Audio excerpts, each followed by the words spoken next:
অলপমান বজাৰ কৰিবলগীয়া আছে, বস্তু কেইটামান আনিব লগা আছে, লৈ আহোঁগৈ।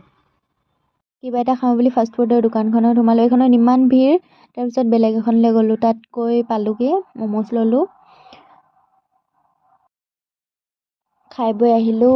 আৰু বেলেগ এটা বস্তু ল'ব আছিল, সেইটো বস্তু লৈ পিনে আহিলোঁ চব্জি বজাৰ কৰিবলৈ। চব্জি কিবা কিবি ল'লোঁ, দেখাই আছোঁ দেই চব্জি কি কি ল'লোঁ।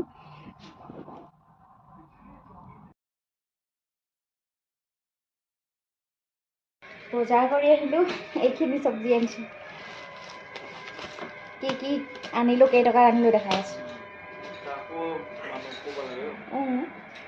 এইটো লাও আনিছোঁ, এইটো হৈছে 20 টকা।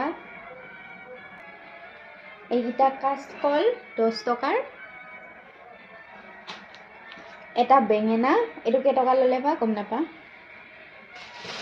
তাৰপিছত এটা তিহু, আৰু আনিছোঁ এইকেইটা গাজৰ, 4টামান গাজৰ দিছে, এইকেইটা 10 টকা লৈছে নেকি।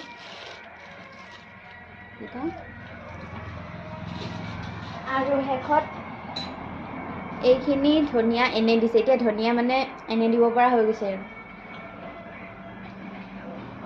মুঠতে গোটেইখিনি মিলাই 40 টকা বজাৰ কৰিছোঁ আজি।